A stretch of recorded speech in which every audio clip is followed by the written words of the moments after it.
जाणकार सुजाण ऑडियन्स आहेच आपला.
मंचावर आगमन होत आहे. जोरदार टाळ्यांनी आपण स्वागत करूया.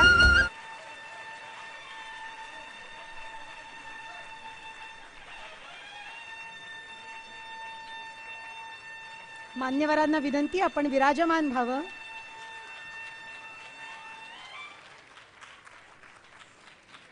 सर्वप्रथम मी श्री गजाननाला वंदन करते. and at the outset I would like to wish the dignitaries on the dais and the august audience a very good morning.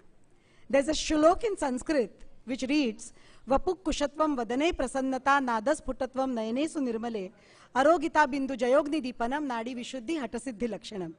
The meaning reads, once your mind and body is in complete coherence and rhythm, the effervescent eloquence of perfection is exhibited in happiness and health. So we conclude, a healthy atmosphere is equal to the future we want. So go green, go genius, stamp the carbon, stand tall, and stitch the ozone layer. Happy World Ozone Day.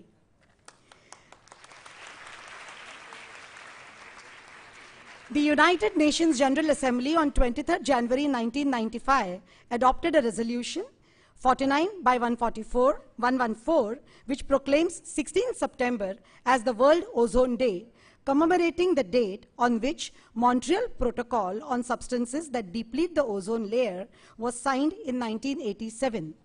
The Ozone Cell Ministry of Environment, Forest and Climate Change, Government of India, has been celebrating the World Ozone Day since 1995.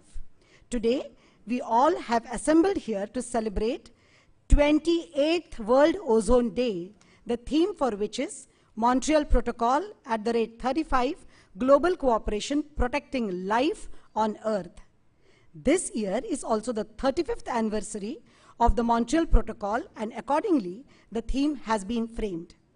World Ozone Day 2022 is celebrated in collaboration with the Department of Environment and Climate Change, Government of Maharashtra. Can we now begin? Welcoming our dignitaries, may I humbly request Principal Secretary, Department of Environment and Climate Change, Government of Maharashtra, Honorable Manisha Mahiskar Madam Ji, to welcome Honorable Chief Minister of Government of Maharashtra, Shri Eknath Ji Sinde Saheb.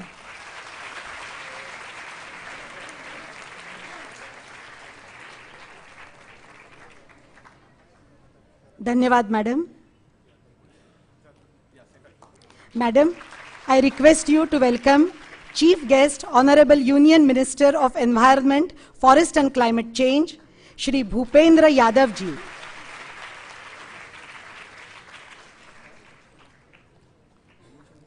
Madam, I request you again to welcome Honorable Minister of State for Environment, Forest and Climate Change, Mr. Ashwini Kumar Chaube Ji.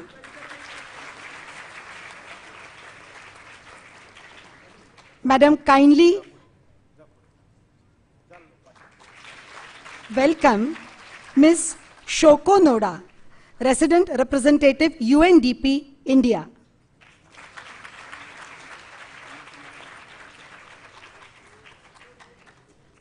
Thank you so much, Manisha ma'am. Kindly accept your seat.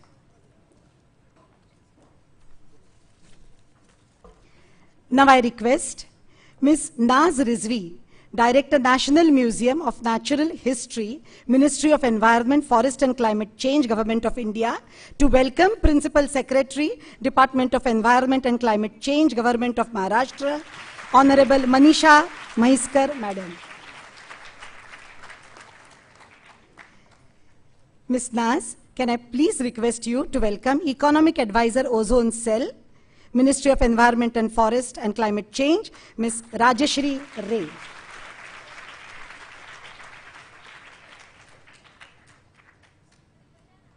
Thank you.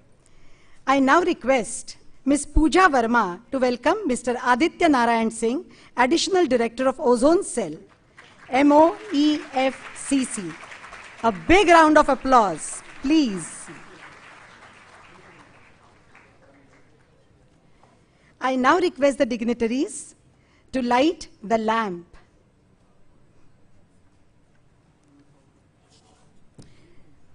तयांनी ज्ञान यज्ञ केला सारिला दूर तिमिर सारा करुनी नमन तव कर्तृत्वाला करूया तेजोमय सुरुवात.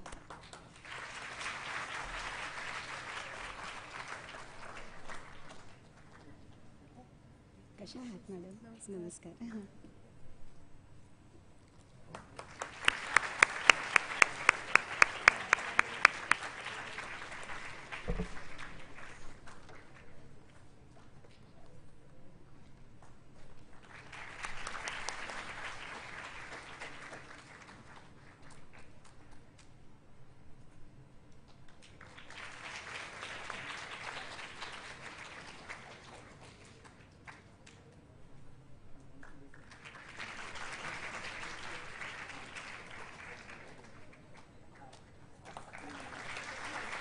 मैं सभी मान्यवर अतिथियों से निवेदन करती हूं कि आप अपना स्थान ग्रहण करें.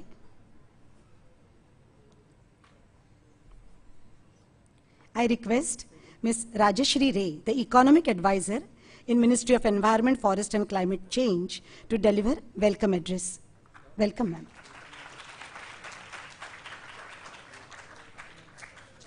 Thank you very much. Honorable dignitaries on the dais, Honorable Minister for Environment, Forest, Climate Change, Labour and Employment, Government of India, Honorable Chief Minister, Government of Maharashtra, Honorable Minister of State for Environment, Forest, Climate Change, Consumer Affairs and Public Distribution, Government of India, Principal Secretary, Environment and Climate Change, Government of Maharashtra, UNDP Resident Representative, Ms. Shering, Regional Director, Asia and Pacific UN Environment, and all distinguished participants. I have the privilege to extend my heartiest welcome to all the dignitaries and the distinguished participants to the 28th World Ozone Day celebration. The depletion of our ozone layer has been a cause of concern. Efforts of our scientific community, enlightened public opinion, and the foresight of governments led to the signing of the Vienna Convention for the Protection of the Ozone Layer and the Montreal Protocol on substances that deplete the ozone layer.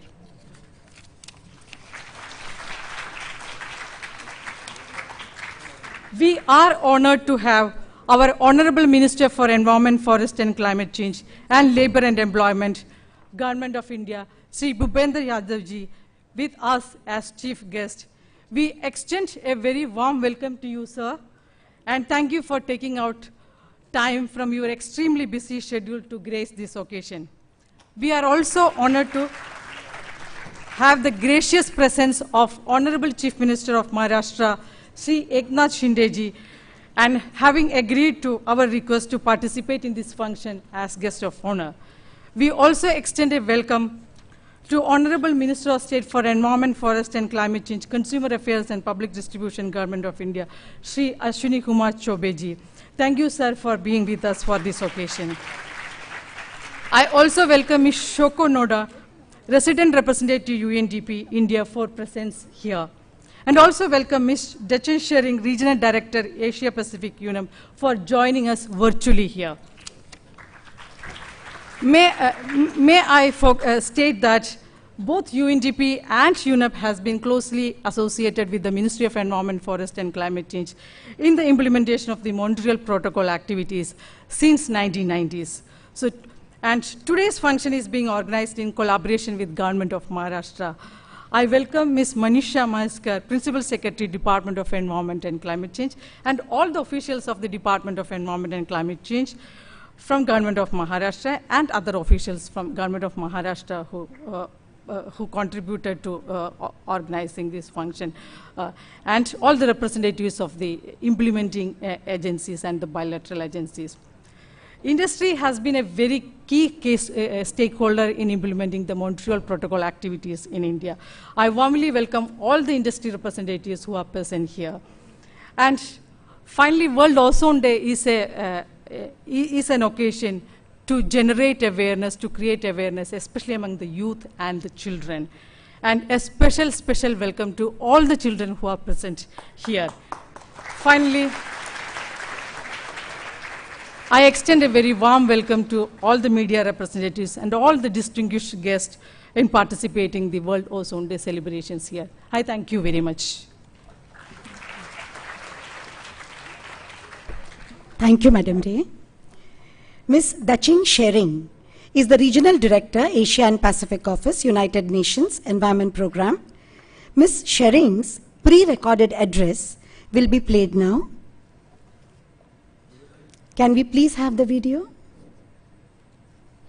Mr. Bhupendra Yadav, Honorable Minister of Environment, Forest and Climate Change, Mr. Eknath Shinde, Honorable Chief Minister, Government of Maharashtra, Mr. Ashwini Kumar Choube, Honorable Minister of State for Environment, Forest and Climate Change, Ms. Rajashri Ray, Economic Advisor, Ozone Cell, Ms. Manisha Patanka Miheskar, Principal Secretary, Department of Environment and Climate Change, Government of Maharashtra, Ms. Shoko Noda, Resident Representative, United Nations Development Programme, representatives of industry, think tanks, ladies and gentlemen, and youth. It is my pleasure to celebrate with you today the 28th World Ozone Day, an occasion to revisit our commitments and action and to highlight achievements made to protect the ozone layer. The history of the Vienna Convention for the Protection of the Ozone Layer and its Montreal Protocol on substances that deplete the ozone layer is one of the foremost examples where sound science led to an international collective response for addressing a global environmental concern. India has been successful in implementing the phase-out program for ozone-depleting substances. UNEP is proud to be a part of the success through our long-term partnership for the implementation of the Montreal Protocol in various areas that include the refrigeration servicing sector, enforcement, capacity building, trade control, policy and regulation, and awareness generation, among others, in close cooperation with the Ozone Cell of the Ministry of Environment, Forest and Climate Change. I'm happy to learn that with UNEP's enabling components of hydrofluorocarbons, phase-out management plan stage 2, important studies in the building sector for the promotion of non-ODS and low global warming potential technologies have been undertaken. These will be released today along with the latest edition of the News Track newsletter for technicians in the refrigeration and air conditioning sector. I hope you find this study and newsletter useful. Following India's ratification of the Kigali Amendment in 2021, UNEP is working closely with the Government of India to conduct awareness-raising programs to support the development of the national strategy for the implementation of the Kigali Amendment and to establish a framework to implement an HFC licensing quota and reporting system under the Enabling Activities Project for the HFC phase down. I hope our expertise in these components, especially with relation to policy development, outreach, awareness raising, and support to the refrigeration servicing sector will support your government to be effectively prepared to implement the Kigali Amendment. I've been informed that as part of the strategy development process, awareness workshops and sectoral group meetings will soon be organized across the country, so stakeholders will better understand the HFC phase down and alternatives to be adopted in various sectors and subsectors. Cooling action plans have been globally recognized as an important policy initiative to help spur climate action and to achieve the Sustainable Development Goals. India is one of the first countries in the world to launch a comprehensive cooling action plan, March 2019. Many countries are now developing cooling action plans, keeping in view the significant environmental benefits and the fulfillment of the Sustainable Development Goals. I'm very encouraged to note that India is working extremely effectively in operationalizing the recommendations of the India Cooling Action Plan. UNEP will be delighted to further our cooperation in this endeavor, and we stand ready to share such good practices to inspire other countries. Let me also thank participants from India for your active participation in the Asian Pacific Ozone to Climate Art Contest Ring 2021 to 2022, organized by UNEP and UNESCO. Your participation made the art contest a successful campaign to raise awareness of the ozone layer I'm happy to learn many school children have participated in poster and slogan competitions organized by the Ozone Cell on the occasion of the 28th World Ozone Day. I would like to congratulate all schools and students who won prizes in the different competitions. Let us build on these successes to foster even further environmental awareness in our young people. I thank you for your kind attention.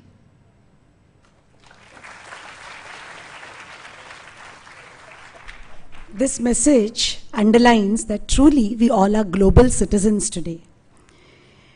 May I please welcome Ms. Shoko Nuda, the Resident Representative, United Nations Development Programme, India Office, to address the audience. Welcome, Madam.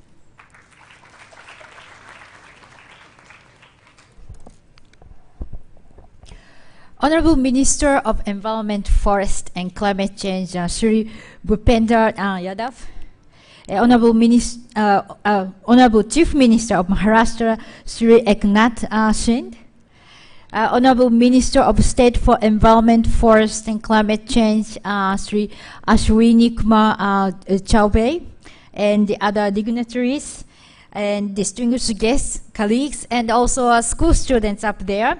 Happy Ozone Day. On behalf of UNDP, I would like to thank the ministry, the government of Maharashtra for making us part of this very important celebration. Today marks a day of hope. Hope that together we can solve the planetary crisis, climate crisis facing us today.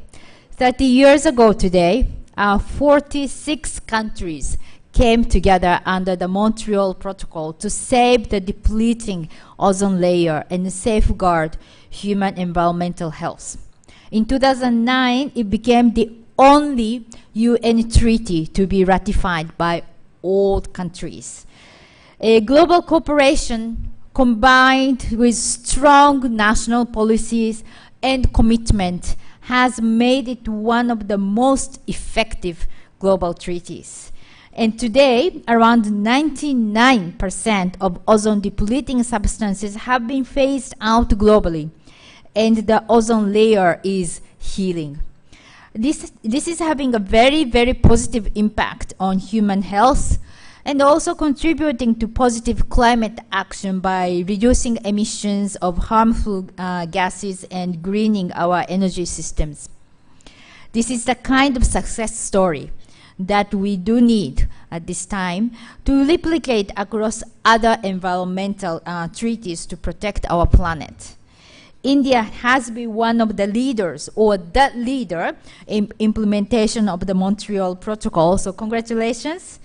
It has phased out 63% of HCFCs, exceeding its original target of 60%. UNDP has been partner of the government of India since it became a party to the convention in 1992. So it's 30 years ago. We have been supporting the government efforts to achieve the targets by building technical capacities, mobilizing finance, and documenting the progress made by industries.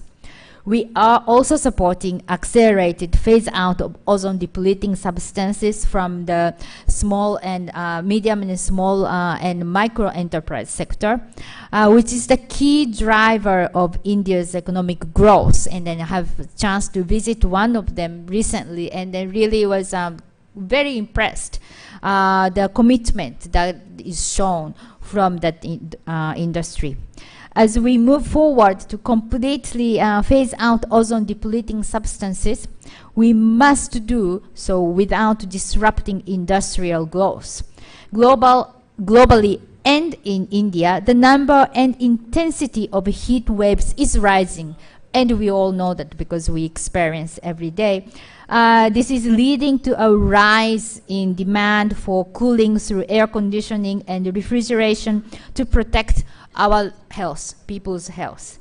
Important sectors like food and medicine also depend heavily on cooling systems for safe storage and transport. So we need to invest in research and development to develop green and affordable alternatives. Social change is also important for climate action, and gender mainstreaming is an important area that we need to continue addressing. Women are significantly underrepresented in sectors like refrigeration, air conditioning, and foam.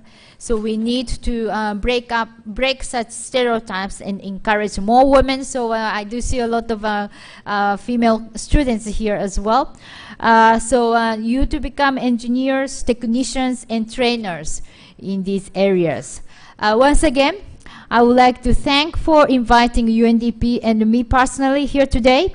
And I would like to assure you of UNDP's full support to meet India's climate goals and ambitions. Thank you very much. Thank you, madam. I'm sure our students are going to behold sunshine smiles. May I please welcome Madam Manisha Mahiskar, the Principal Secretary, Department of Environment and Climate Change, Government of Maharashtra, to address the audience. Welcome. Namaskar. Honorable Chief Minister of Maharashtra, Honorable Eknath Shinde sir, Honorable Minister for Environment, Forest and Climate Change, Government of India, Shri Bhupinder Yadav sir, Honorable Minister of State for Environment, Forest and Climate Change, Government of India, Shri Ashwini Kumar Chaube ji, Madam Sering from UNEP, Madam Shoko Noda from UNDP, both of whom are very active partners in India's efforts at climate action. My friend Rajeshri, Shri Aditya Narayan Singh, officers and friends and dignitaries in the audience, and the future of India, all these school children who have specially come here today to celebrate the Ozone Day. At the outset, sir, on behalf of the state of Maharashtra, I would like to acknowledge and applaud the leadership which our Honorable Prime Minister Modi ji and Honorable Environment Minister Yadav sir is giving to the Global South. Sir, we still remember the leadership, the sterling leadership that you gave at COP26. I would like to take a minute to explain to our CM sir, who is also the Environment Minister for the state of Maharashtra. Sir, when the entire North was clamoring that the declaration should have the wording phasing out of fossil fuels based on the reality of India and the leadership which was shown by the Honorable Minister for Environment and Climate Change, Government of India, Shri Yadav ji, the final declaration finally read phasing down, which, sir, is the reality of the India which had to be expressed and had to come in the declaration. Honorable Minister is also emphasizing on the issue of just transition. Climate change is real, we all acknowledge that. In fact, if we look at Europe and China today, it is not only climate change, it has probably become climate crisis. We also acknowledge that climate action is urgent. But in this whole transition, what is very important is just transition, and the concerns of Global South has to be addressed appropriately. Now to come to the World Ozone Day, for which we have all gathered today. It was exactly 30 years back at the Montreal Protocol that concerns were raised about the rapid depletion of the ozone layer, which was leading to a rapid global warming. And hence, thereafter, India, as a signatory to the Montreal Protocol, has successfully phased out a series of carbon depleting substances such as chlorofluorocarbons, carbon tetrachlorides, halogens, methyl bromide, methyl chloroform, and others, and is actively on track to replace ozone depleting substances with zero ozone depleting potential. It is a track which is difficult, which is technology driven, but India is very much on path to do it. As was mentioned earlier, India is amongst the first country to come up with ICAP, which is the India Cooling Action Plan. Sir, on behalf of the state of Maharashtra, I would like to assure you that the state, for whatever actions are to be done at the state or the subnational levels, will very actively participate in the ICAP to meet the targets which are given in the ICAP. Finally, I would like to say that it is not only the governments and subnationals that are responsible for climate action, but all of us who are present here today, including my school friends, all of us have to pledge that in future, from now onward, we will lead such lifestyles which will be green lifestyles, which will be lifestyles based on sustainability. I feel if all of us on this Ozone Day, on this 28th World Ozone Day, if we take a pledge that from today we will make one significant change in our lifestyle which will be eco-friendly, which will lead us towards sustainability and which will lead us towards carbon neutrality, I think this day would have been successful, this effort would have been successful. तर मित्रमैत्रिणींनो, आपण सर्वजण मिळून आज एक अशी शपथ घेऊया की आपण आपल्या आयुष्यात, आपल्या लाईफस्टाईलमध्ये एक असा बदल करू जो अधिक पर्यावरणपूरक असेल, तो अधिक सस्टेनेबल जगाकरता, पृथ्वीकरता आपल्याला सगळ्यांना सहकार्य करेल. And finally, at the end, I would like to leave us with the thought that which Mahatma Gandhi ji said, that the earth, we have actually not, it is not an inheritance from our earlier generation, but we are holding this earth as a trust to our future generation. With this thought, sir, I would once again urge all of us to take a green pledge. Thank you so much. Namaskar. Thank you so much, Honorable Madam. Your words, your presence are always enterprising and enthusing. स्पर्धा घेतल्या होत्या आपण मंडळी. एक छान कविता आहे मराठीत. शिंपित केशर हळू उघडला पूर्वेने डोळा, लखलखीत त्या सोन्यावरचा जणू गुलाली शेला. मखमल पायी मृदू विलसता दवपारासा नुला, चंचल वारा देत शहारा उगा छेडितो धुंद सुमन बाला, उघडला पूर्वेने डोळा. आणि असा जर पूर्वेचा डोळा उघडायचा असेल आणि अंतःचक्षु उघडायचे असतील तर मुलांसाठी स्पर्धा या झाल्याच पाहिजेत. Competitions for children were held to create awareness among the students to protect ozone layer. National school level competitions in the category of poster and slogan writing were organized. For school children in collaboration with National Museum of Natural History, Ministry of Environment, Forest and Climate Change. For poster category, 4,270 entries were received. Can we have a good round of applause? Thank you, dear audience. And 1,161 entries in slogan writing category respectively were received. The winning entries were finalized by a panel of eminent judges. We shall now announce the prize winning entries. I would request my friends to show the names on the board over there while I announce them. For poster making competition, the first prize was won by, can we have it? Yes, Pratiksha SJ, Mysore, Karnataka. Second, Debolina Khatua from Medinipur, West Bengal. Third, Arshdeep Kaur, Sangrur, Punjab. Prizes of encouragement were given to Aryan Kapoor, Noida, Uttar Pradesh. Jasmeet Kaur, Jammu and Kashmir. Samiksha Prashant Davre, Nanded, Maharashtra. Slogan writing competition. The first was won by Swarna Dabas, Delhi. Second, Monica Rani, Punjab. Third, Riya Prashant Rane, Goa.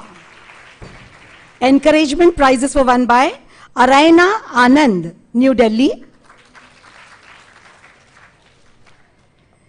Tanishk Singh, Delhi. Sandeep Singh Chib, Jammu and Kashmir. Bhavishya Sharma, Delhi. Shreya Banerjee, West Bengal. आता कारण सगळी मुलं इथे उपस्थित नाही आहेत, त्यामुळे त्यांची बक्षिसं मंत्रालयातर्फे त्यांना ऑनलाईन किंवा घरपोच दिली जातील. अजून काही आनंदाच्या अनाउन्समेंट्स आहेत. United Nations Environment Program, UNEP, organized Asia Pacific Regional Ozone 2 Climate Art Contest to raise awareness. India actively participated in the contest. I am pleased to inform you that out of over 5,000 entries received throughout Asia Pacific countries, India received 2 prizes. Bai Bhaba Moharanna received 2nd prize in Youth Graphic Design Contest, and Somesh Satpathy received 3rd prize in Youth Drawing Contest. Can we clap for them? Now we begin the release of the poster.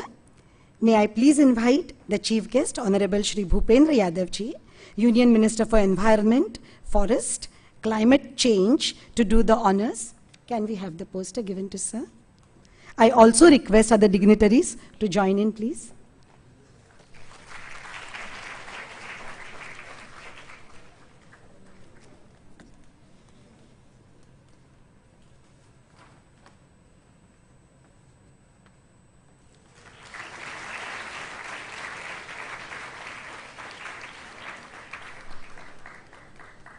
Thank you, sir. Now we will begin with our publications. I humbly request you all, we will finish it fast, sir. Yeah. The first one is the Montreal Protocol, India's success story, giving details of Montreal Protocol implementation in India.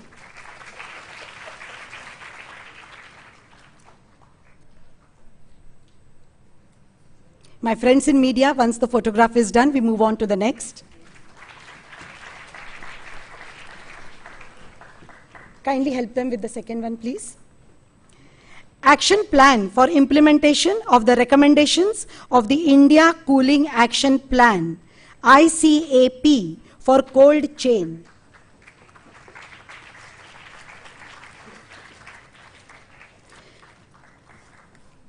The action plan has been finalized after extensive discussions with all the concerned stakeholders, including line ministries, departments, after mapping of recommendations given in the India Cooling Action Plan with the ongoing government programs and schemes. The next one, please. The study report on passive and low energy cooling strategies for achieving thermal comfort in India's upcoming affordable housing. The study aims to provide best practices for architects, building professionals, and end users to adopt energy efficient strategies for constructing buildings, and will help in a long way in promoting passive cooling measures in building constructions leading to thermal comfort. The next one, please. The study report on the reduction in GHG emissions through ODS phase-out under the Montreal Protocol implementation in India. The study projects the reduction of GHG emissions due to phase-out of ozone-depleting substances in the country through implementation of Montreal Protocol. A round of applause, please. The next one. Can we hand over this next one? Study report on sensitizing building construction community on passive cooling design, non-ODS, low GWP, and energy efficient technologies. The study aims to provide a guide for architects, building professionals, and others associated with construction industry to adopt passive design strategies for constructing buildings to improve thermal comfort to users. One more, please. Quarterly newsletter, News TRAC, for RAC service technicians to disseminate information on new developments and initiatives in the RAC service sector to the service technicians, besides promoting awareness on good service practices as well as new alternative refrigerants entering the market and effective handling. Thank you, madam. Thank you, sirs. That is really very kind of you. Now we shall present a short video film on India Cooling Action Plan. Can we have the video, please?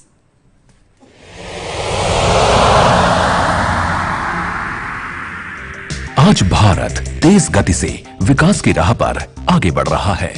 उतनी ही तेजी से विभिन्न क्षेत्रों में cooling की demand भी बढ़ रही है और उतनी ही तेजी से बढ़ रही है ऊर्जा की मांग। फिर चाहे वो घर हो या दफ्तर, होटल हो या अस्पताल, गाड़ी, बस, मेट्रो, रेल या हवाई जहाज, या फिर हो कोल्ड स्टोरेज, इन सभी क्षेत्रों को ठंडा रखने के लिए ऊर्जा की जरूरत होती है। भारत ने इस कूलिंग चैलेंज का सामना करने के लिए 2019 में इंडिया कूलिंग एक्शन प्लान बनाकर देश की कूलिंग डिमांड पूरी करने के उद्देश्य से एक रोड मैप तैयार किया। पर्यावरण, वन और जलवायु परिवर्तन मंत्रालय की इस अभिनव पहल को पूरी दुनिया में सराहा जा रहा है। इंडिया कूलिंग एक्शन प्लान यानी ICAP आने वाले 20 वर्षों को ध्यान में रखकर बनाया गया है। अनुमान है कि 2037-38 तक भारत में 2017-18 की तुलना में कूलिंग डिमांड 8 गुना बढ़ जाएगी। स्पेस कूलिंग इन बिल्डिंग्स में कूलिंग रिक्वायरमेंट की मांग 11 गुना बढ़ेगी। कोल्ड चेन में ठंडक की मांग 4 गुना ज्यादा हो जाएगी और ट्रांसपोर्ट सेक्टर में ये मांग 5 गुना बढ़ेगी। ICAP का लक्ष्य है वर्ष 2037-38 तक कूलिंग डिमांड को 20% से 25% तक कम करना। वर्ष 2037-38 तक रेफ्रिजरेंट डिमांड को 25 से 30% तक कम करना। वर्ष 2037-38 तक कूलिंग के लिए एनर्जी की जरूरत को 25 से 40% तक कम करना। सर्विसिंग सेक्टर में 1 लाख RAC सर्विस टेक्नीशियंस के कौशल को बेहतर बनाना। इस लक्ष्य की प्राप्ति के लिए हमें उन क्षेत्रों पर ध्यान देने की जरूरत है जहां कूलिंग की डिमांड ज्यादा है। उसमें सबसे पहले आता है स्पेस कूलिंग इन बिल्डिंग्स। रेजिडेंशियल और कमर्शियल बिल्डिंग्स का अगर ब्यूरो ऑफ एनर्जी एफिशिएंसी के energy conservation building code ECPC का पालन करते हुए निर्माण किया जाए तो ऊर्जा की खपत को बहुत कम किया जा सकता है। Home appliances. ICAP में ऐसे प्रावधान हैं जो AC एंड रेफ्रिजरेशन अप्लायंसेस को कुशलता से इस्तेमाल करने के लिए प्रेरित करते हैं। जैसे स्टार रेटिंग वाले अप्लायंसेस इस्तेमाल करने से ऊर्जा खपत कम होती है। AC को कम तापमान पर न चलाकर हमेशा 24 डिग्री सेल्सियस या उससे अधिक तापमान पर चलाना चाहिए। इस प्रकार कीमती ऊर्जा की बचत होती है।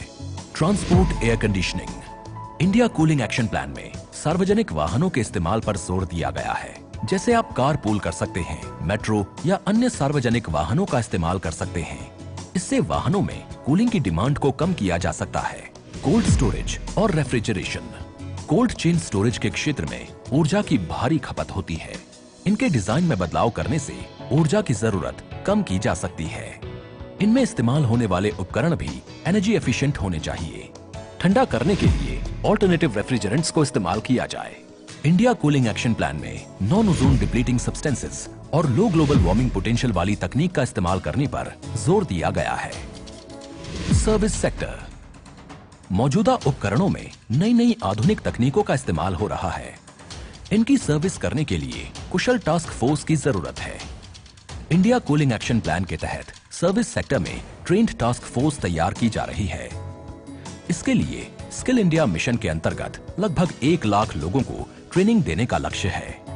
इसके अलावा हाइड्रोक्लोरोफ्लोरोकार्बन्स यानी HCFC फेज आउट प्लान के तहत पहले चरण में 11,000 लोगों को ट्रेन किया जा चुका है और दूसरे चरण में 17,000 लोगों को ट्रेन करने का लक्ष्य है। इन प्रशिक्षण कार्यक्रमों के माध्यम से सर्विस टेक्नीशियन को लेटेस्ट टेक्नोलॉजी के बारे में जानकारी दी जा रही है। जरूरी तकनीकें सिखाई जा रही हैं। इंडिया कूलिंग एक्शन प्लान में रिकमेंडेशंस R&D इकोसिस्टम्स के विकास और कार्यान्वयन के लिए एक ढांचा प्रदान करती हैं, जिसमें कूलिंग को थ्रस्ट एरिया के रूप में मान्यता देने पर ध्यान दिया जाता है। इंडिया कूलिंग एक्शन प्लान को लागू करने के लिए भारत सरकार अथक प्रयास कर रही है। स्पेस कूलिंग और कोल्ड चेन के क्षेत्र में तेजी से काम करने के लिए एक्शन प्लान को संबंधित मंत्रालयों की चल रही विभिन्न सरकारी योजनाओं की मैपिंग करके विकसित किया गया है। इंडिया कूलिंग एक्शन प्लान न सिर्फ देश के लिए बल्कि आने वाली भावी पीढ़ियों के लिए एक महत्वपूर्ण कदम है। सबको जागरूक करना है, ओजोन परत को बचाना है। अगर हम आज ओजोन परत को बचाएंगे तो आने वाली पीढ़ी का भविष्य हम संवारेंगे. Lastly, we present an animation video message on energy efficient cooling by Prakriti. Can we have the video, please? Rajesh ji, office building तो बड़ी शानदार और एनवायरनमेंट फ्रेंडली है.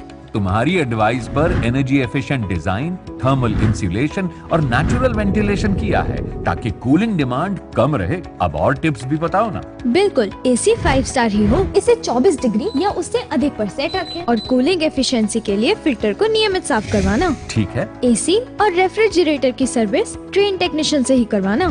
छत पर सफेद पेंट ही हो और बिल्डिंग के आसपास पेड़ लगवाना मत भूल जाना. मैं कुछ नहीं भूलूंगा.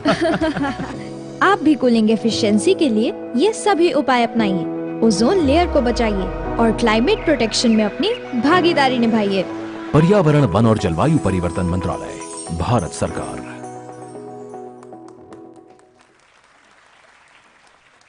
Ozone layer is Mother Earth's best umbrella.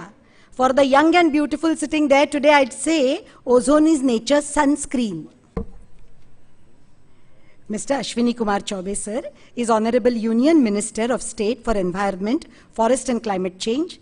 May I please request you, sir, to kindly address the audience.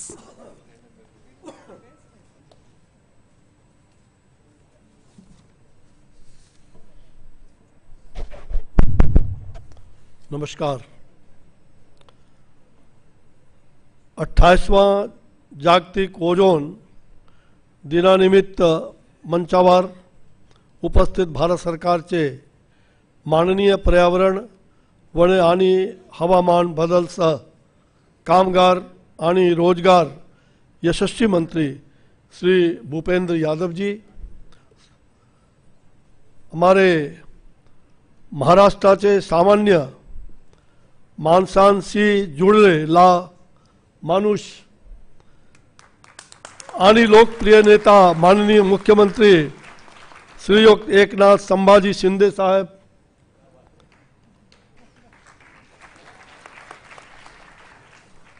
प्रधान सचिव श्रीमती मनीषा पटनाकर, श्रीमती राजश्री राय, श्रीमती सोलोनोडा यूएनडीपी, श्री आदित्य नारायण सिंह, भारत सरकारचे आणि महाराष्ट्र सरकारचे वरिष्ठ अधिकारीगण, संयुक्त राष्ट्रांचे प्रतिनिधीगण, बंधू आणि भगिनीनो, आमची प्रिय मुले, प्रिंट आणि इलेक्ट्रॉनिक मीडियातील मित्र, आज विश्व ओजोन दिवस के अवसर पर आप सब लोगों को हार्दिक शुभकामनाएं. मुझे 28वें विश्व ओजोन दिवस के इस समारोह में भाग लेकर अत्यंत ही गौरवान्वित अनुभव हो रहा है. विश्व ओजोन दिवस एक ऐसा अवसर है जब हम ओजोन परत की सुरक्षा का संकल्प भी लेते हैं और साथ ही उस दिशा में किए जा रहे हमारे योगदानों और उपलब्धियों का भी आकलन करते हैं.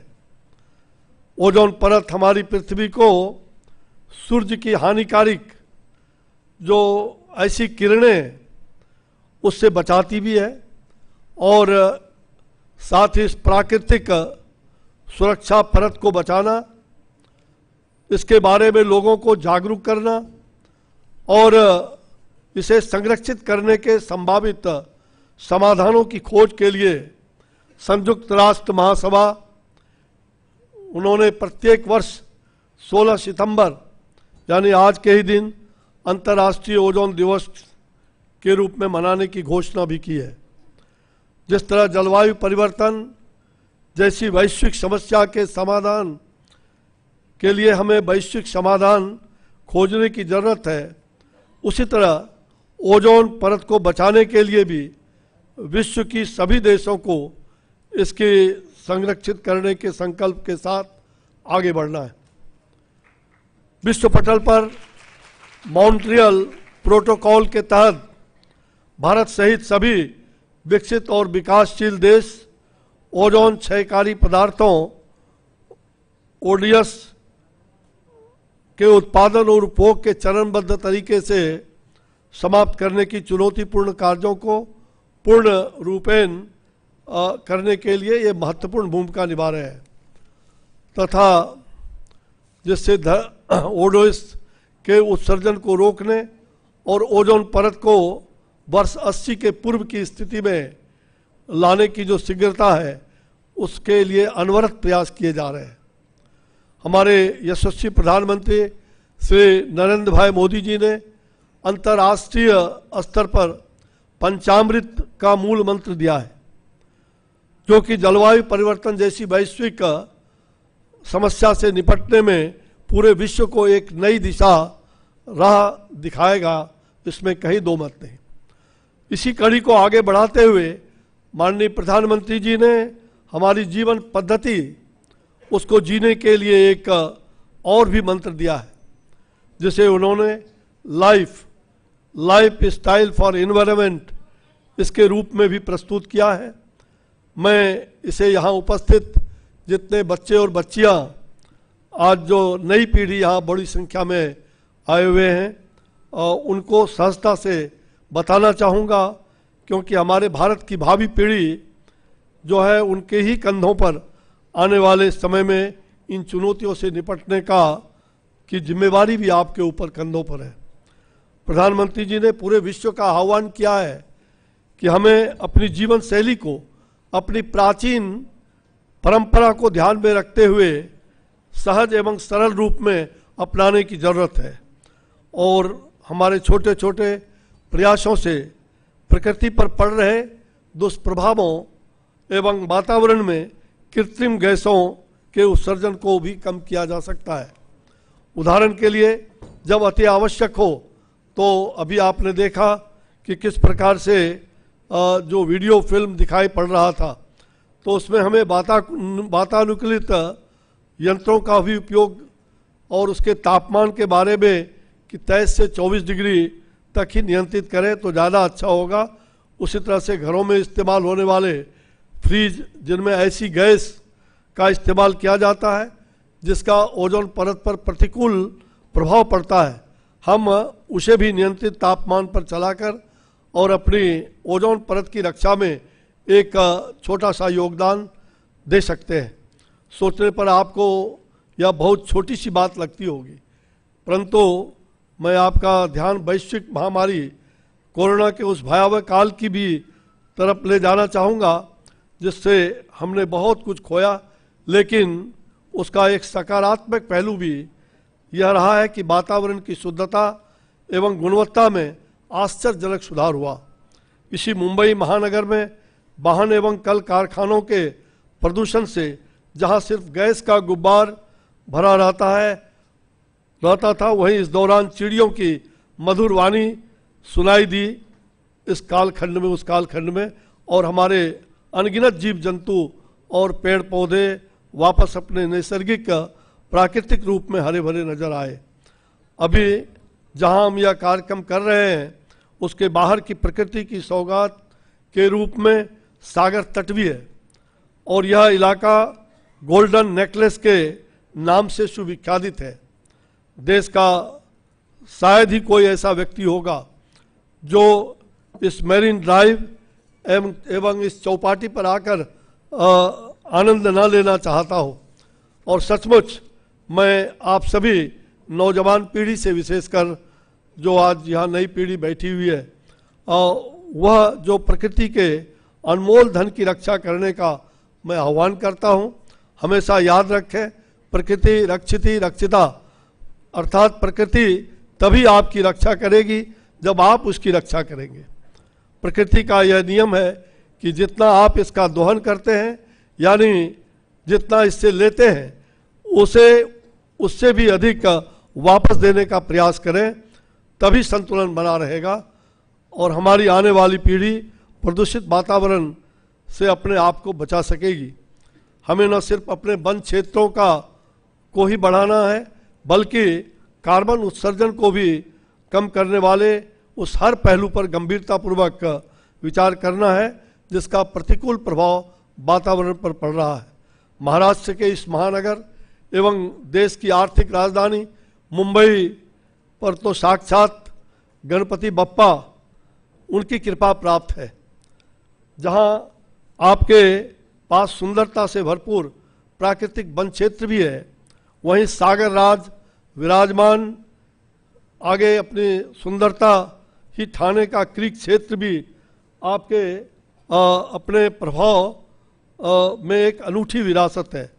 आज इस अवसर पर हम सभी अब प्रण लें कि हम अपने इन प्राकृतिक अनमोल धरोहरों की रक्षा करेंगे और अपनी जीवन शैली में आमूल परिवर्तन करते हुए इसे आगे बढ़ाएंगे, ताकि हमारे इन वैश्विक धरोहरों को हम संरक्षित एवं सुरक्षित कर सकें और ऐसा अमूल परिवर्तन लाएं जिससे आने वाले समय में पूरा विश्व हमारा अनुकरण कर सके। बच्चों, पहले हम दूसरे राष्ट्रों की ओर मार्गदर्शन के लिए देखते रहते थे। आज हमारे यशस्वी प्रधानमंत्री ने विश्व पटल पर अपने देश को ऐसे मजबूत और समृद्ध आत्मनिर्भर भारत के रूप में स्थापित किया है जिसकी ओर पूरा विश्व मार्गदर्शन के लिए देखता है। जैसा कि 1886 में स्वामी विवेकानंद ने शिकागो में धर्म संसद में कहा था कि 21वीं सदी भारत का होगा, वह दिन आ गया है कि अब पूरा विश्व, पूरी दुनिया भारत की ओर देख रहा है। हम बहुत भाग्यशाली हैं कि हमारे देश में मौसम के हर रूप का प्रभाव देखने को भी मिलता है, जिस कारण हमारी प्राकृतिक सुंदरता भिन्न भिन्न रूपों में पूरे देश में फैली हुई है। आज हमने माननीय प्रधानमंत्री जी के नेतृत्व में जहां 52 टाइगर रिजर्व, 32 हाथी अभयारण्य और 75 रामसर क्षेत्र को विश्व के मानचित्र पर अंकित किया है, वहीं कल यानी 17 सितंबर को भारत एक नया इतिहास रचने जा रही है, जब भारत में पहली बार एक दुर्लभ प्रजाति चीता जो हमारे यहाँ विलुप्त हो गई थी, उसे नामीबिया से लाकर प्रधानमंत्री जी की परिकल्पना को भारत में पुनर्स्थापित करने की प्रक्रिया में एक बड़ा कदम लिया जा रहा है। विश्व में यह पहली बार होने जा रहा है जब एक बड़े वन्य प्राणी को एक देश से दूसरे देश में लाने का प्रयास किया जा रहा है और पूरा देश अपने इस 8 नन्हे मेहमानों के स्वागत में पल के बिछाए बैठी है। मैं आप नौजवान पीढ़ी को एक और आग्रह करना चाहूँगा कि एक और जहाँ हमें अपनी प्रकृति का संरक्षण और संवर्धन करना है, वहीं अपनी संस्कृति, नेचर और कल्चर, उसकी विरासत को भी, उसकी भी रक्षा करना हमारा धर्म हो जाता है। यह तभी संभव हो पाएगा जब हम इसे जागरूकता एवं जन सहभागिता, people's awareness and people's participation, उसके माध्यम से समाज तक इसको पहुंचाएं। हमें तो इस सभ्यता से उपजे लोग, जहां हमारे पूर्वजों ने वसुधैव कुटुंबकम का पाठ पढ़ा है, अयं निजः परोवेति गणना लघुचेतसाम उदार चरितानां तू वसुधैव कुटुंबकम, अर्थात यह मेरा है, यह उसका है, ऐसी सोच संकुचित चित्त वाले व्यक्तियों की होती है। इसके विपरीत उदार चरित्र वाले लोगों के लिए तो यह संपूर्ण धरती एक परिवार जैसी होती है।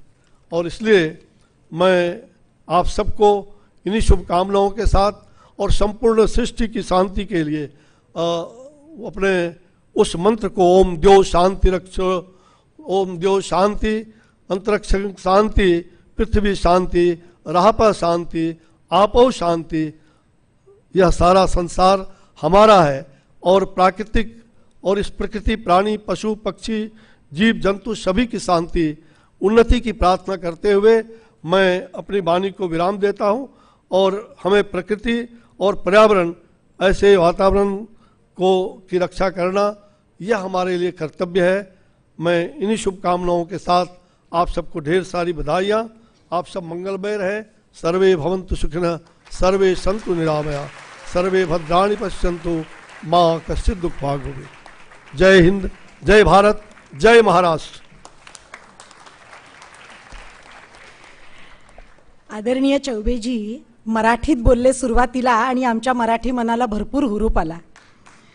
ओझोन शिवाय पृथ्वी म्हणजे छताशिवाय घर, संस्कृतमध्ये असं शिकवलं जातं सर। सर्व कर्माखिलम पार्थम ज्ञाने परी समुच्यते, सगळ्यात चांगल्या कामांची परिणिती ज्ञानात होत असते, ज्याची परिणिती आज मंचावर होत आहे। Now I request our chief guest, Honorable Union Minister for Environment, Forest and Climate Change, Honorable Shri Bhupendra Yadav ji, to kindly address the audience.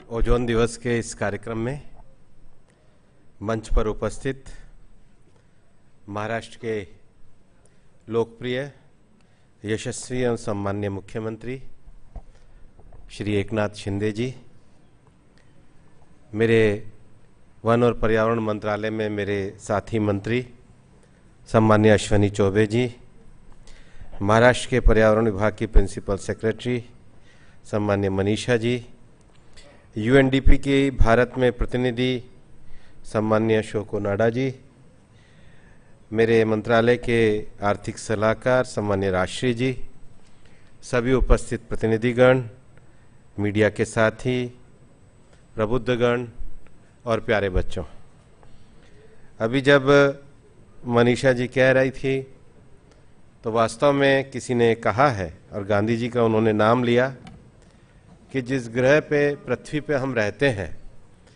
ये हमको अपने पूर्वजों से उत्तराधिकार में नहीं मिला है, ये हमको बच्चों से आने वाली पीढ़ियों के लिए उधार में मिला है। और जब हम ये मान के चलते हैं कि आने वाली पीढ़ियों के उधार के लिए मिला है तो इस प्लैनेट को हरा भरा और ऐसा बनाना है कि आने वाली भविष्य की पीढ़ियां इसमें सुरक्षा, संरक्षा और अच्छे तरीके से रह सके। इसीलिए ओजोन डे जैसा कार्यक्रम हम आपके बीच में मना रहे हैं। और इस कार्यक्रम में आज पॉलिसी मेकर हैं, इंडस्ट्रियलिस्ट हैं, मीडिया के लोग हैं, प्रशासन के लोग हैं और उसके साथ ही साथ हमारे नौजवान बच्चे भी हैं। आखिर क्या कारण है कि दुनिया में इतनी तरक्की करने के बाद बार बार हमको ये सोचना पड़ता है कि हमारी तरक्की की रफ्तार कहाँ जा रही है। हम लोगों ने और खासकर मनुष्य ने अपने विकास के लिए ऊर्जा का निर्माण किया और आज हम इस ऊर्जा के आधार पर ही यहाँ पर भी बैठे हैं। यहाँ पर अगर इसमें लाइट जल रही है, वीडियो पे आप देख रहे हैं, माइक से आप आवाज़ सुन रहे हैं, कैमरे से आप रिकॉर्ड कर रहे हैं, तो ये जो मनुष्य ने ऊर्जा पैदा करी है उसके कारण ही इस सब का संचालन हो रहा है। आप आए हैं तो भी चाहे ट्रेन से आए हैं चाहे कार से आए हैं, उसमें भी जो वाहन की ऊर्जा ही लगती है।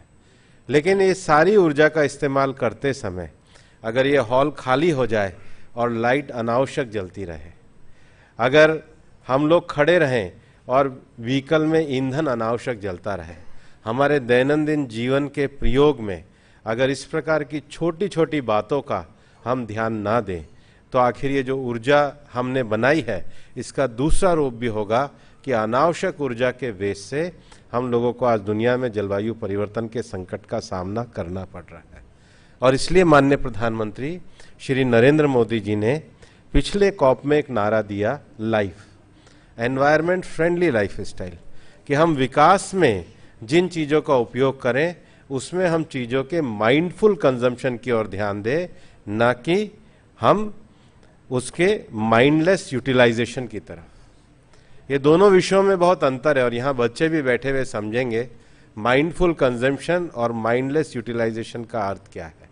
मान लो अगर प्लास्टिक का निर्माण किया है, अगर उसका वापस से संग्रह होकर वो रिसाइकल और रीयूज के काम में आएगा तब तो वो ठीक है, लेकिन अगर वो प्लास्टिक इस प्रकार से उपयोग होगा कि जाकर के हमारी नालियों को परमानेंट चौक कर देगा, तो हम देखते हैं कि बारिश के समय में हमारी नगर पालिकाओं को, नगर परिषदों को उस पानी को निकालने में कितना दिक्कत करनी पड़ती है।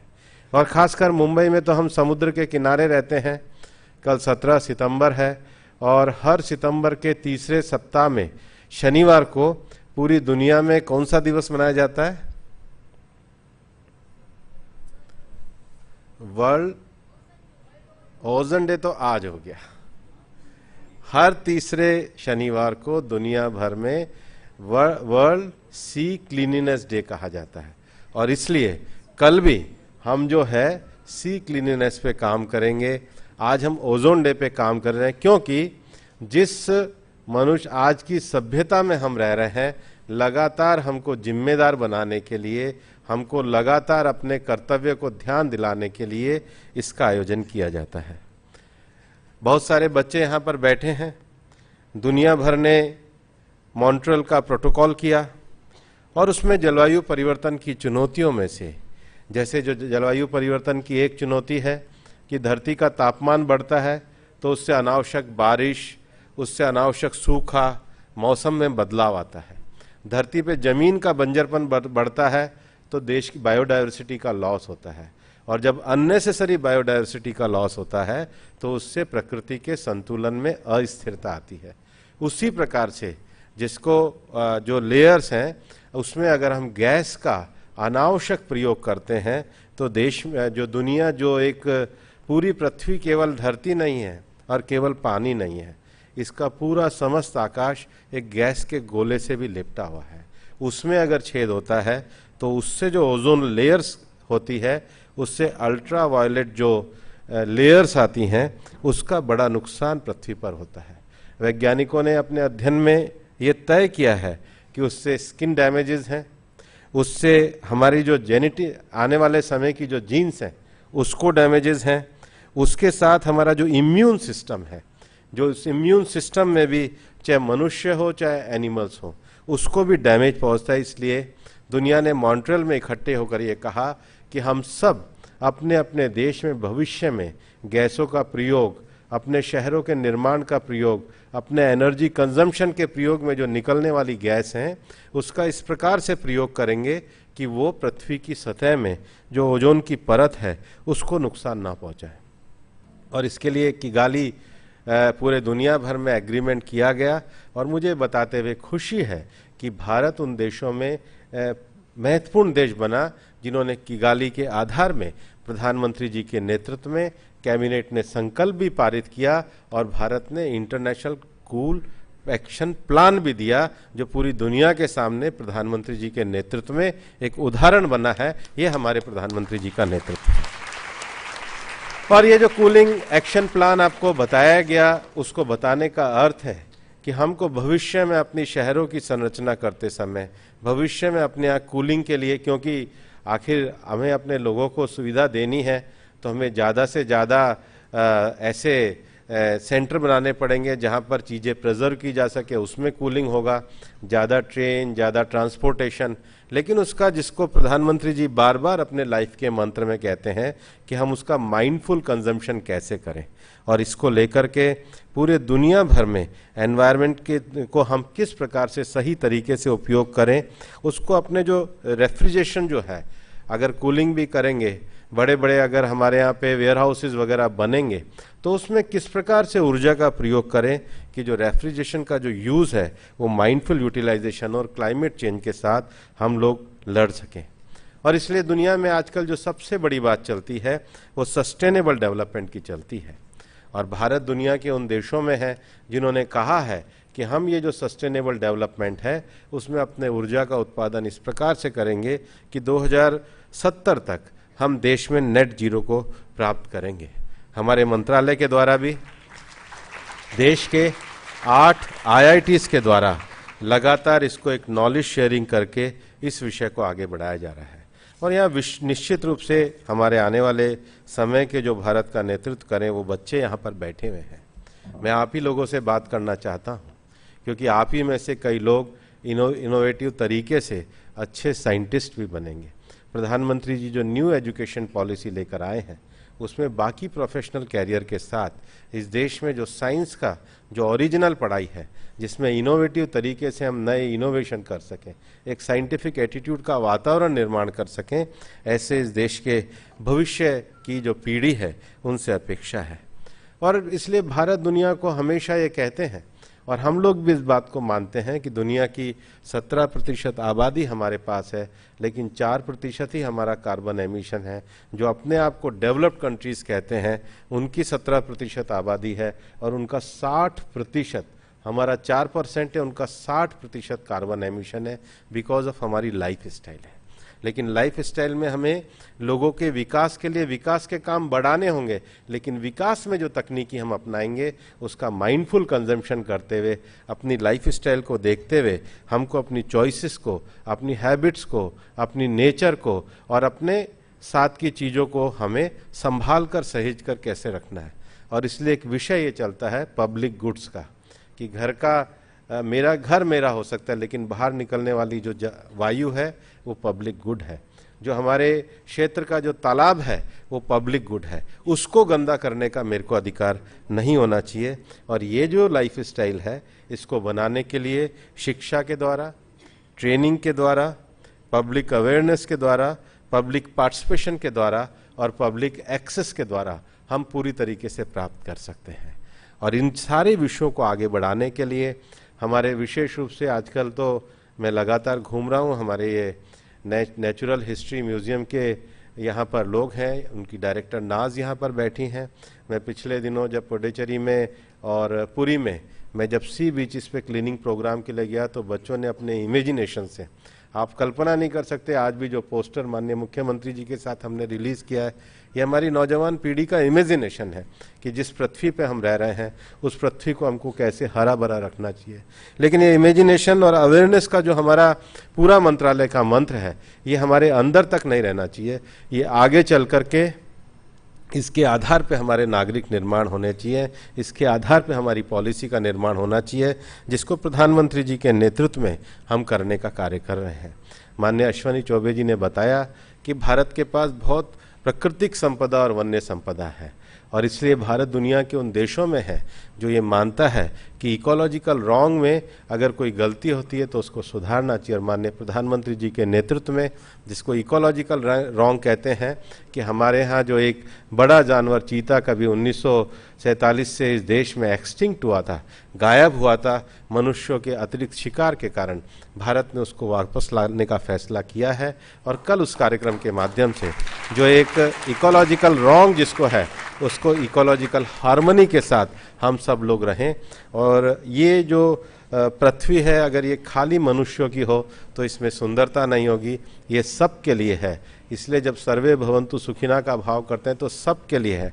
हम विकास भी करें, लेकिन प्रधानमंत्री जी का जो लाइफ का मंत्र है माइंडफुल कंजम्पशन के साथ विकास करें, ताकि हमारी पीढ़ी के लिए नहीं, ये ग्रह हमको अपने पूर्वजों से उत्तराधिकार में नहीं मिला है, ये ग्रह हमको अपने बच्चों से उधार में मिला है। जिनसे ये ग्रह मिला है उनको सुरक्षित ग्रह दे करके जाएं और पृथ्वी को हरा भरा सुरक्षित बनाएं।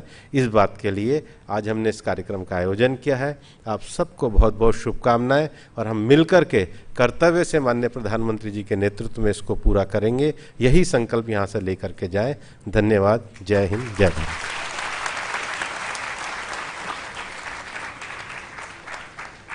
आदरणीय सर, आपकी वाणी, विचार, शैली और अभ्यास सचमुच हमें अंतर्मुख कर गए।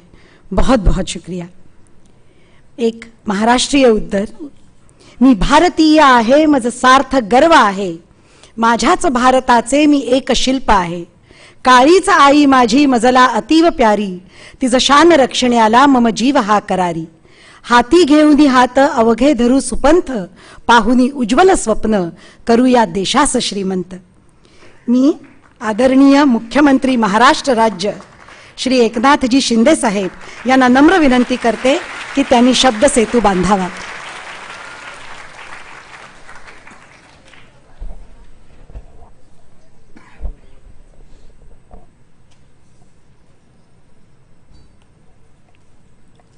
नमस्कार। आज जागतिक ओझोन दिनाच्या मी सगळ्यांनाच खूप खूप शुभेच्छा देतो, सगळ्यांचं अभिनंदन करतो। On this auspicious occasion of World Ozone Day, I would like to warmly welcome Union Minister of Environment Sri Bhupendra Yadav ji, also Minister of State for Environment Sri Ashwini Chaubey ji, and our Principal Secretary Srimati Manisha Maiskar ji, and UNDP representative Srimati Shoko Nado, Mr. Rajesh Rai, Aditya Narayan Singh ji. I congratulate them for reinvigorating the spirit for environment conservation. मैं आपका भूपेंद्र यादव जी बहुत बहुत स्वागत करता हूँ हमारे महाराष्ट्र की धरती पे। और हर साल की तरह इस साल भी 16 सितंबर को वर्ल्ड ओजोन डे मनाया जा रहा है। जीवन के लिए ऑक्सीजन से ज़्यादा ज़रूरी अभी ओजोन हुआ है, बराबर ना। Earth without ozone is like house without roof. अभी ये हमारे जीवन का एक बहुत ही हिस्सा बन गया है और ये हमारे लिए जीवन के लिए, और ओजोन के बिना हम सर्वाइव भी नहीं कर पाएंगे, ऐसी परिस्थिति अभी यहाँ पर हुई है। इसलिए ऐसे कार्यक्रम का आयोजन बहुत ही आवश्यक है। इस दिन को मनाने का मकसद लोगों को ओजोन लेयर के बारे में जागरूक करना है। मैं केंद्रीय पर्यावरण मंत्रालय को बहुत बहुत धन्यवाद देना चाहता हूँ। जल वायु परिवर्तन मानव सभ्यता पर एक बड़ा संकट है जिसे लेकर आज पूरा विश्व चिंतित है। पर्यावरण मंत्रालय इसके प्रति सजगता बनाने की पूरी कोशिश कर रहा है प्रधानमंत्री जी के नेतृत्व में। इस व्यापक विषय में देश की सभी सामाजिक संस्थाओं, जनप्रतिनिधियों के सामूहिक भागीदारी की आवश्यकता भी है। ओजोन की कमी से क्लाइमेट चेंज और ग्लोबल वार्मिंग, नेचुरल डिजास्टर और इकोसिस्टम में क्षति पहुंचती है। इसे हम देख रहे हैं, कभी बारिश होती है, कभी बारिश गायब हो जाती है। अभी आज भी जोर से बारिश थी। आज कौन सा रेड है अलर्ट, क्या ऑरेंज है? तो ये इसी का कारण है और इसे हमें एक सबको ही खुद एक एग्जाम्पल बनना पड़ेगा। मराठी में एक कहावत है, अप्प दीपो भव। इसका मतलब अभी खुद को ही, खुद का उजाला खुद को बनना पड़ेगा। मतलब हमें इंडिविजुअल कार्बन फुटप्रिंट कम करने की आवश्यकता है। हमें खुद ही, हमसे ही शुरुआत करने की आवश्यकता है। जहाँ जहाँ आपने, जैसे मंत्री जी ने कहा है, जहाँ पर एनर्जी की बचत हो, जैसे आपने कहा हॉल में से चले जाए तो लाइट अगर शुरू रहे तो हमें इसका नुकसान है, इस धरती का नुकसान है, सभी इसके ऊपर डिपेंड है। और इसमें ज़्यादा से ज़्यादा हमें ध्यान रखकर, जैसे शॉर्ट फिल्म में बताया कि हमारे बच्चे एक बड़े अच्छे ब्रांड एम्बेसडर हो सकते हैं और उनका सब लोग सुनते हैं, जैसे यहाँ सब बच्चे बैठे हैं यहाँ पर। और मुझे आते समय देखने को खुशी मिली कि इसमें स्कूल के करीबन 5,000 बच्चों ने वर्ल्ड ओजोन डे में पार्टिसिपेट किया है। ये जन आंदोलन हमें पर्यावरण संवर्धन के लिए बहुत काम आएगा। जैसे स्वच्छ, प्रधानमंत्री जी का जो स्वच्छ भारत अभियान, ऐसे एक जन आंदोलन की आवश्यकता है इसे भी, और ये भी हमें जरूरी है। ओजोन, अभी थोड़ा मराठी में बोलता हूँ मैं, नहीं तो हमारे चौबे जी ने कहा मराठी में और मैं बोलूँगा हिंदी में। तो ओझोन थर, खरं म्हणजे आजचा हा कार्यक्रम अतिशय आपल्या सगळ्यांच्या दृष्टीने महत्त्वाचा आहे, कारण ही काळाची गरज आहे। आज ओझोन थर जो आहे सूर्याच्या हानिकारक किरणांपासून आपले रक्षण करतो आणि वातावरणामध्ये संतुलन देखील एक बॅलन्स ठेवतो। पण प्रदूषणामुळे ओझोनचा थर जो दिवसेंदिवस कमी होतोय आणि ही सगळ्याच दृष्टीने अतिशय जगभरामध्ये एक चिंतेचा विषय झालेला आहे। जीवनावर याचा प्रतिकूल परिणाम होऊ शकतो। याच्यामुळे खूप स्किन डिसीज असेल, कॅन्सर असेल, असे अनेक घातक जे आजार आहेत या सगळ्यामुळे होऊ शकतात आणि पृथ्वीवरील आपल्या जीवनासाठी ओझोन एक महत्त्वपूर्ण आहे आणि आपण आपल्या भावी पिढ्यांसाठी ओझोन थराचं रक्षण करणं चालू ठेवलं पाहिजे। पर्यावरणपूरक वस्तू खरेदी करणं, आपण आता ते सिंगल प्लास्टिक बंद केले ना, बंद केलेलं आहे पूर्ण। आणि शेवटी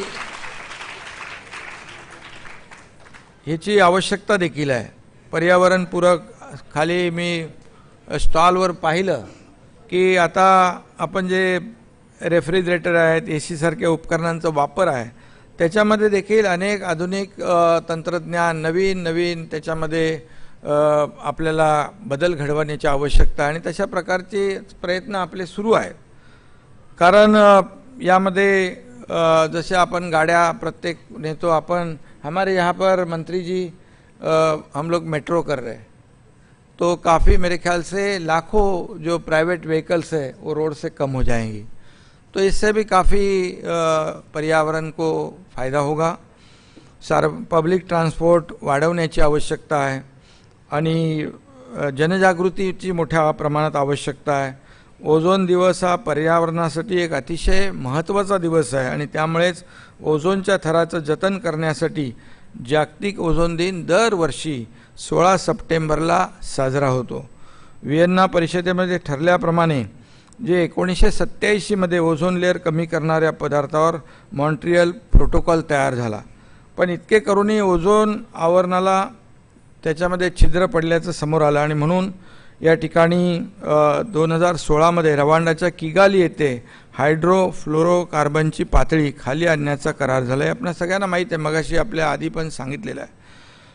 पण यामध्ये हायड्रोफ्लोरोकार्बनची पातळी खाली आणण्याचा जो काही प्रयत्न आहे, करार झाला आहे, त्याची अंमलबजावणी करण्याची आवश्यकता आहे. आणि म्हणून यह खुशी की बात है कि भारत ने आदरणीय प्रधानमंत्री महोदय जी के नेतृत्व में यहाँ पर जो शुरू किया है अभियान, इसलिए मैं भारत सरकार को भी फिर एक बार धन्यवाद देता हूँ. भारत ने किगाली करार की पुष्टि कर दी और हाइड्रोफ्लोरोकार्बन को चरणबद्ध तरीके से कम करने के लिए एक रणनीति बनाई जा रही है. ये भी बहुत बड़ी अच्छी बात है. मेरा अनुरोध है कि राज्य सरकार के साथ व्यापक हम लोग परामर्श से इस रणनीति को अंतिम रूप दिया जाना चाहिए. हम लोग भी पर्यावरण के लिए बहुत ही सजग है. हमारा राज्य जो है महाराष्ट्र, और हमारा पूरा सरकार का आपके इस अभियान को समर्थन रहेगा. हमारी सरकार पूरी तरह आपके अभियान को सहयोग करेगी, ये भी मैं मुख्यमंत्री के रूप में यहाँ पर हैसियत से आपको कहता हूँ. जलवायु के अनुकूल रेफ्रिजरेटर का उपयोग, नवीकरणीय ऊर्जा स्रोतों का एकीकरण, इन कदमों से ये हम हमारी लक्ष्य की ओर बढ़ सकते हैं. और बाकी तो विस्तार से आपने भी बता दिया है. यहाँ पर आज देख रहे हैं हम लोग महाराष्ट्र में हमने जो तटीय पर्यावरण की सुरक्षा के लिए मैंग्रोव के संरक्षण का भी निर्णय लिया है.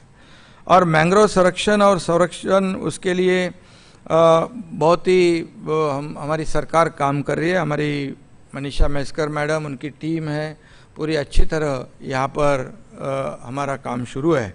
इसी को ध्यान में रखते हुए आगामी वर्ष में सरकारी ज़मीन पर जो मैंग्रोव है उस क्षेत्र को आरक्षित वन के अंतर्गत लाने की योजना भी बनाई जा रही है हमारी, ताकि मैंग्रोव का पूरा प्रोटेक्शन हो और इससे काफ़ी पर्यावरण को क्षति ना पहुँचे.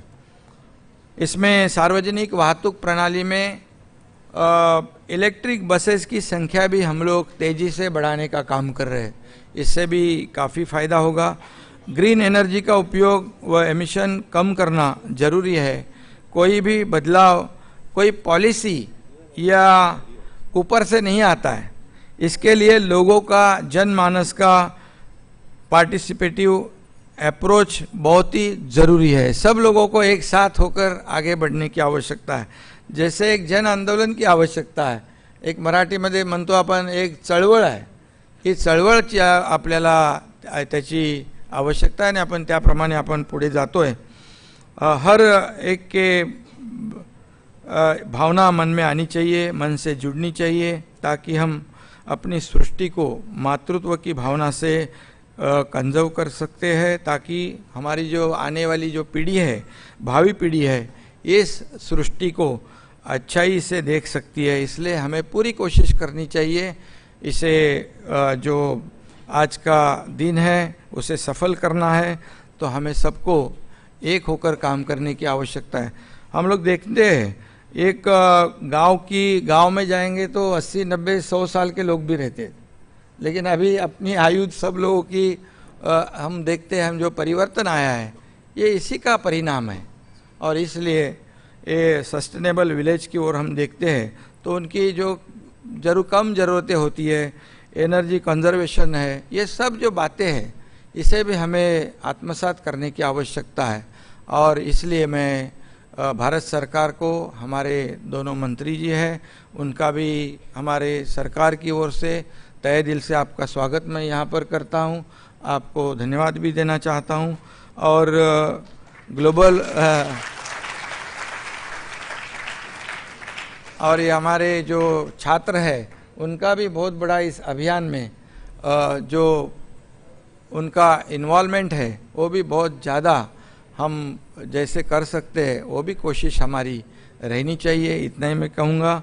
और global warming to propose the vote of thanks on the occasion of the 28th World Ozone Day being celebrated today in Mumbai. At the outset, I would like to thank and express my profound gratitude to our Honorable Minister of Environment, Forest and Climate Change, sir, who despite his busy schedule has spared time for being with us as the chief guest on this occasion. I also convey my heartfelt thanks to Honorable Minister of State for Environment, Forest and Climate Change, sir, for sparing time to join us in today's function. Sirs, your gracious presence in today's function is a source of great encouragement to all of us and is a testimony of the government's deep commitment to the implementation of the Montreal Protocol. Today's function is being organized in collaboration with the Department of Environment and Climate Change, Government of Maharashtra. On behalf of the Ministry, we are extremely grateful to Honorable Chief Minister of Maharashtra, sir, for being present with us on this occasion. I would also like to thank Madam Principal Secretary and all officials of the Department of Environment and Climate Change, the Chairman Maharashtra Pollution Control Board and Mission Director and staff of Manji Vasundhara for not only collaborating with the ozone cell but also working with us tirelessly in organizing today's function. I would also like to thank Madam Sukonoda for participating in today's function and Madam Dachin Sring for sharing her thoughts. Both UNDP and UNEP have been closely working with the Ministry in the implementation of the Montreal Protocol.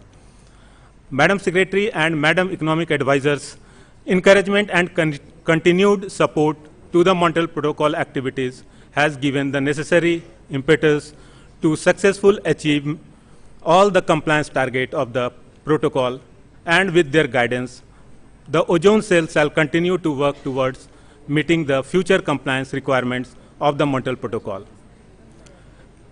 Thanks are also due to all our honored guests, including the participating industries and the exhibitors, for their presence and participation with us today in our endeavor for protection of the ozone layer. My deep appreciation to all the students of various schools across the country for their active participation in the competitions organized by the Ozone Cell and NMNH on this occasion, as well as the students and the teachers who are present physically today. My thanks also to the director and staff of the NMNH for collaborating with us in organizing the school competitions.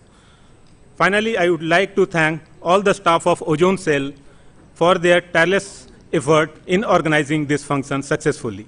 Thank you all. Thank you, sir. Before we conclude, may I humbly request all the dignitaries on the dais and the august audience to stand for the national anthem.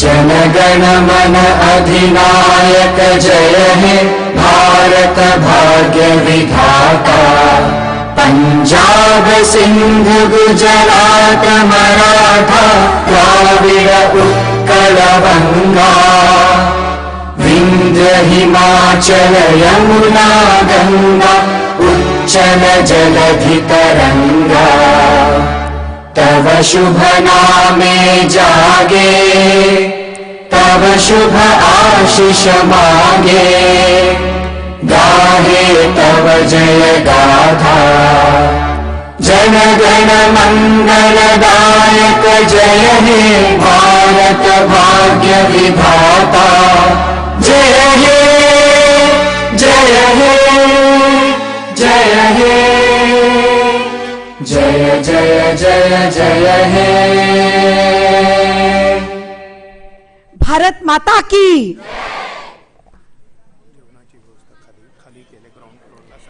जेवणाची व्यवस्था तळमजल्यावरती आहे. अवश्य भोजनाचा